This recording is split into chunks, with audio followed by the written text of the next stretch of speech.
Welcome to Energy Stew. This is Peter Roth, your host. And I'd like to ask you, who's in charge? Of what? Of anything? Are you in charge? Maybe your body's in charge? Maybe, who knows? We're going to ask those questions and climb deep into the big questions of life. Maybe you have some that we can help, and we'll see.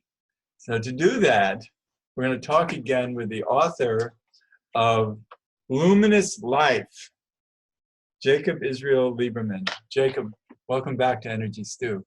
Peter, it's a pleasure. I so much enjoyed our last conversation. I'm really looking into diving into this one. Yes, and the big question is, what is running the show of our bodies, of our struggles in life? Is it all chaotic and we're just lucky that we're breathing? Anyone that looks around at the workings of the universe has difficulty explaining it, because even though scientists don't use this word, they say it's miraculous how it all happens, that it's day over here and it's night over here, and everything gets a certain amount of light when it needs it to grow, and then it has time to regenerate at night, and the body seems to automatically do this, and we grow to, no one really knows not only how that occurs in the individual, but how that occurs in such a way throughout everything in this universe. So there's a congruency and coherency throughout. It's not just that things are working harmoniously within my body. That's a small miracle. The big miracle is that the congruency and coherence in my body is also in some way congruent and coherent with your body and all the other bodies and the plants and the animals and the planets and so on. In fact, you had mentioned the word astrology before, and here you're looking at something about the movement of the planets and their influence on us. And that's a beautiful sign of the fact that, as they say, as is above, so is below. That what is happening on one level is occurring on all levels, which means that what we think as individual things are in reality all, you could say, moving parts of one whole. And so when you ask the question, who's running things? Ultimately, there's an animating force that moves everything. Together. Right. And that's the amazing part, is that it's so together. So many ways that we're in the middle of it, thinking separate from that. Well, you see, we have this illusion that Mother Nature is out there, we're in here, and we're observing it. In actuality, we are it. We are part of this whole thing. There isn't a subject and an object, even though the illusion appears that way. There's just a continually changing background. And it's a very fascinating piece, because my sense is that when you really begin to look at that, you realize that we don't have any idea what's going on, and that all of our ideas are just that. Yes. Just fluctuating theories. Yes. And yet, when the truth of that, the sense of being in a state of not knowing, when the truth of that really sets in, then we begin to understand why the Bible says the truth shall set you free, because there's a certain burden that is lifted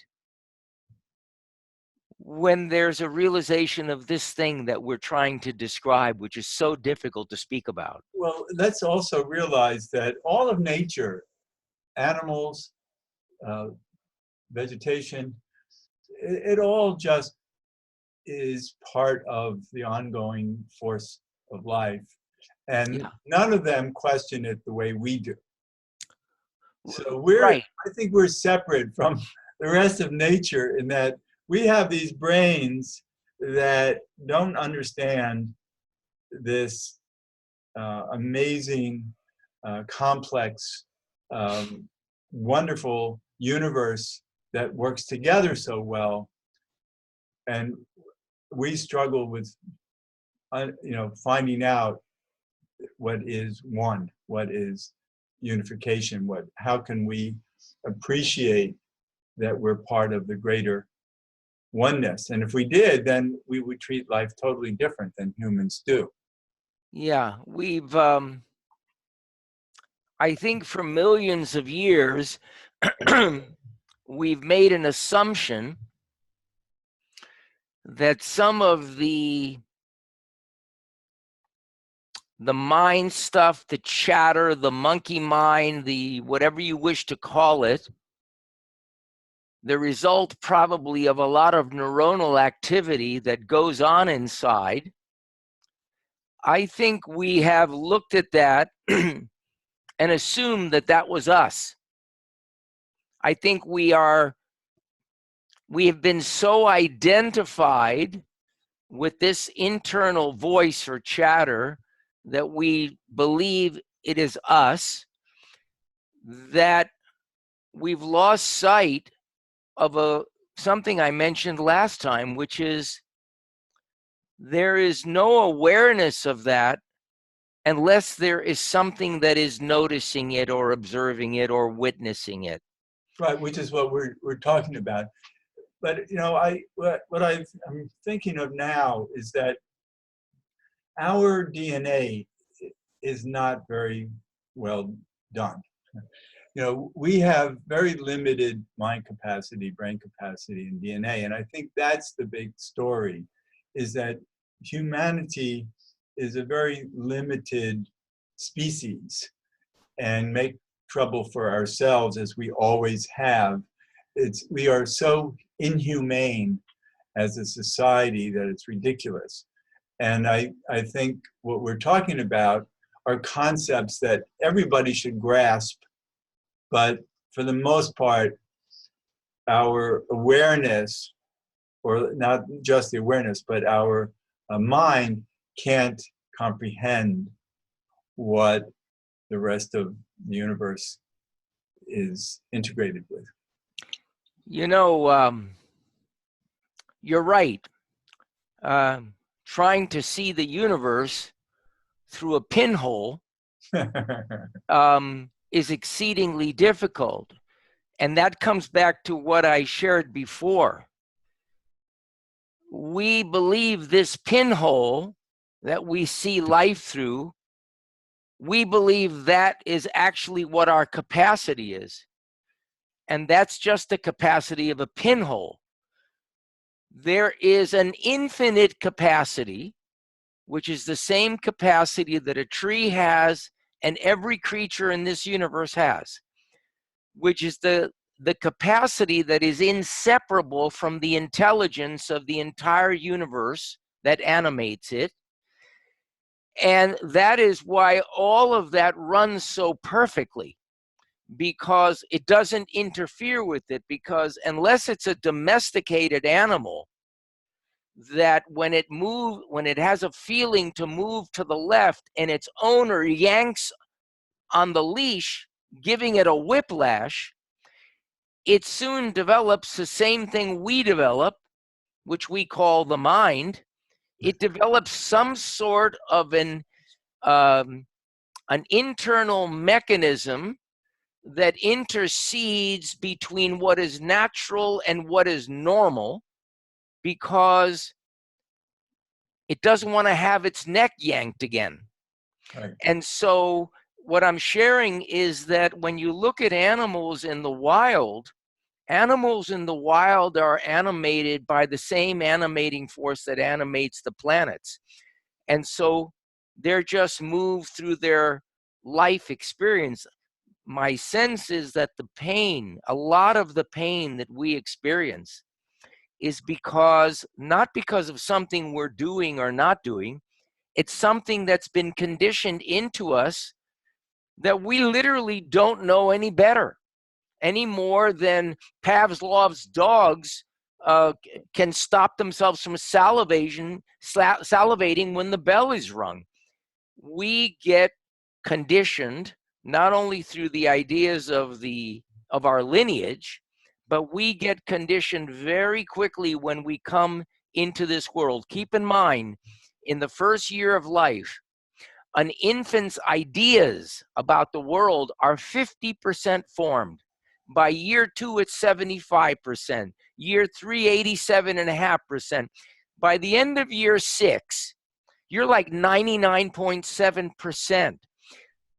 That's why they call it the formative years. It's something gels into place. And even though the brain can rewire itself and can learn throughout a lifetime because of neuroplastic changes, that conditioning is very, very, very difficult to escape, because we think we can escape it by using the place from where the conditioning comes. And so it's like a dog chasing its tail. We never get out of the box. There has to be a recognition, as I said before, that everything we are aware of, especially the chatter and the ideas of the mind, we're aware of them because something that is undifferentiated, that has no preferences, if you will, is observing it. And it's the same state that a child is born in. If you look at an infant, no infant has any awareness of skin color, religion, gender, preferences. It doesn't have any sense that what you call its mother is in some way different from itself. We are hardwired to see from a place of no preferences. We come into the world with this inseparable connection with the animating force of life. All of this stuff that we call conditioning, so much of it occurs after we arrive. And that is the incarceration that many of us find ourselves in, the stress that we are trying our best to try to figure out how to come back to a different place, especially with the world moving so quickly now. It's becoming overwhelming. Right. I don't think that there are any mistakes. I think humanity, we don't get born by mistake. Our souls choose our lives, I believe anyway, that we come in with a program. And the program is to struggle, because we come into this limited DNA, limited society, conditioning us in many difficult ways. And we try to grow through it and somehow find the light. And everybody is trying to solve life in one way or another, right, in good ways or bad ways. And in doing that, I think is the purpose of life, is that our souls come here to work to find this light. And that's why they need to see optometrists like you, so they can see it better. But it's really about that. It's not a mistake to suffer. By the way, I'm in total agreement with you. The suffering, in fact, someone said to me the other day when we were at a party, they saw my fiance and I, and they said, the two of you really have a wonderful thing, don't you? I said, yeah. And she nodded, and they said, yeah, it's really obvious. He said, do you ever get into it? And we both laughed. I said, of course. Yeah. Everyone gets into it, because the into it is actually what catalyzes the out of it. Right. And so to come back to what you just said, there's no mistake in this process. We come in, and through some interesting means, if we're very fortunate, we get some glimpses, some insights, some revelations, aha moments that bring us into conversations like this. It's nice to be on the same page. Right. So it's really being able to hold life in that way, because we really want to be more in the flow and appreciate when we're not. Right. And recognize, like, for instance, when my son graduated from college, he was on a roll. He was an honor student. Everything was great. And he said, "Dad, do you have any advice? Because I want to keep doing everything right." And I said, "Well, I'll tell you that when I got out of college, for 10 years, I did everything wrong. And if I had done anything right during that time, you wouldn't be here today."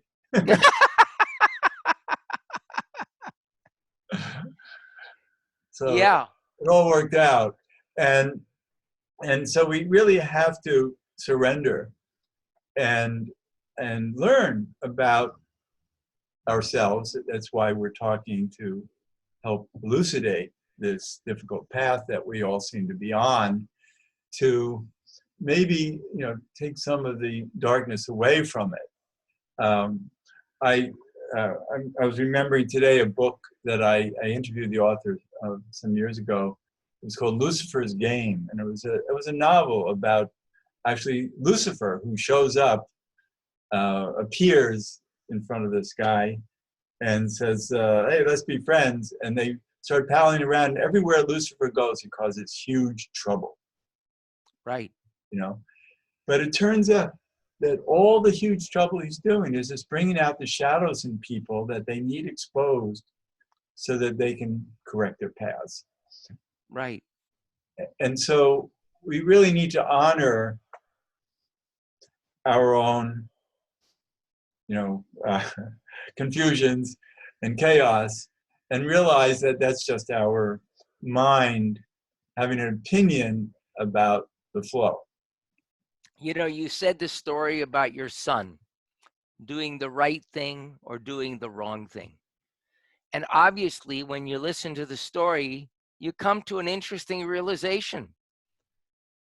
There's no right thing or wrong thing. What in the example you gave, the wrong thing brought the right thing together.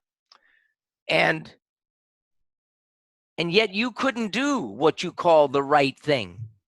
Right. Which It meant had that to happen with all the wrong things. right. So something in life brought you home by a road you would have, your mind would have never taken. And yet you were brought home, and that really elucidates such an important point of how we find ourselves home, how we get home, regardless of what we think we do or what we think we don't do.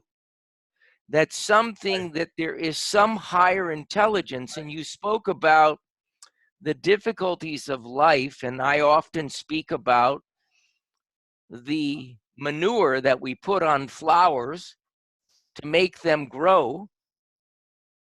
And how good the manure is really related to how much that flower is going to be fertilized and grow. And yet when we think about that manure in our life, we think it's something negative. It's the wrong thing to have, as we say, shit in our life. Well, and yet it's something that brings forth very often the best of us. There's a new medical discovery about fecal transplants. Yeah, exactly. Exactly. So this is a very interesting thing, and I think that's why Advaita Vedanta speaks about choicelessness and unconditional acceptance, because in reality, the mind cannot decipher the the road, it doesn't have a big enough lens to see enough to recognize the road that life takes us on in order to bring us to our purpose. So what about, those 10 years after my college days that I really made so many mistakes. It was embarrassing how troubled I was. And if I had at that point been told, okay, you're going to do all this, let's do it all intentionally, make all these mistakes intentionally, because after these 10 years, some magic is going to happen and you're going to end up with an amazing family. But you have to go through these 10 years first. So then how do you approach those 10 years of misfortune? Well, you see, you said, how can we intentionally do this? Well, again, to go back to part of our conditioning, a very big part of our conditioning is that this is right and this is wrong. And what's right is also based on some ideas. So it's not, we don't actually know. And then, of course, people say, well, I intend. Well, whose intention is it that we're experiencing? Is it our own intention, or is the intention of the universe coming through? Do we have the ability to override? Maybe for a few seconds, but that's about it from what I've seen. And so what I'm saying is the reason that we don't have that place where we say, can you intend to have this stuff happen that doesn't feel so good? The reason my sense is that doesn't occur is that the duality of the mind, of the conscious mind, does not allow one to see a wide enough view of both of these possibilities. And I always say what someone really needs, which most of the time none of us see, is just outside our field of perception. We can't see that. That's just like we could never imagine that would bring us here, because our whole understanding of life is limited to looking through this pinhole. And yet the synchronicity and serendipity are there. Just as the whole universe works that way. Right. Amazing.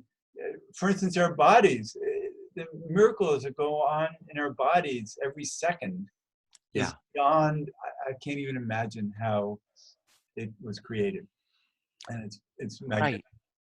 But it's magnificent. Yeah. So then let's go beyond that to our consciousness, our soul, our intellect, and try to comprehend that we're living this same kind of life that's the right life. No matter how many mistakes there are in it, it's the right life. Our soul came here for it. It's making the choices through us, because our minds can't think for themselves. We only can have thoughts. They only flow through us. So even though we have these egos that get in our way, we don't even know that we're in charge of our egos. Let me say something about that. A friend of mine is a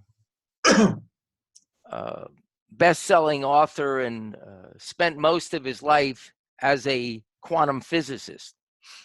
His name is Amit Goswami. I'm sure, probably aware of his name. And I had invited Amit to speak at a conference that I was president of, an energy medicine group. And we had a panel discussion. And it was Amit and Bruce Lipton, and I can't remember the lady's name right now, and myself. And the moderator asked the question, where is the choice made? And Amit said, well, it's not us making the choice. He said the choice is coming from non-local consciousness rather than local consciousness. Right. Because if we didn't make but that... let me just finish. Say something else. If we didn't make that choice that's coming from non-local consciousness, we'd be out of sync with the universe, and it's impossible to be out of sync with the universe. So what came to me was, I hear what you're saying, but non-local consciousness is choiceless. Non-local consciousness, Bring it into reality. what I'm saying is, it doesn't choose, should I do this or should I do this? There's just one maximum potential, and that is what comes forth. And so the whole idea of something or someone choosing is something we really need to look at, because the words that we use, which are so familiar to us, to describe these processes may actually be taking us a little far afield. Eventually we'll come back again, but takes us far afield because we use words that may not actually exist in these realms. And so that's an incredibly important place, because in this state called non-local consciousness, we don't exist. There isn't an individual that exists within non-local consciousness. It's just an ocean, if you will. Right, but it's an ocean of all kinds of frequencies that only take form through our awareness, and that's what quantum physics says. So we are bringing life into existence through our being, and we're gonna and actually have to stop the show very soon. Oh And my God. time flew, and so we really just have to accept the fact that we represent a greater consciousness in the universe, that only our awareness makes it present. And then we can have all these opinions about it that almost don't count, except that they drive us forward, and we then, perform what our souls came here for.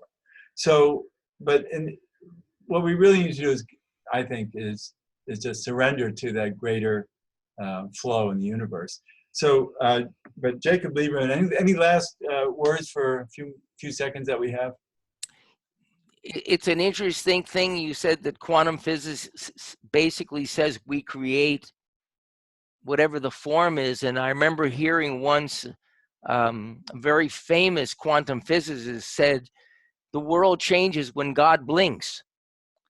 Okay. That literally when the mind and the eye are taken off of it is when the transformation occurs, which means when all the effort stops, when all the trying stops, is when the miracle happens. That's great.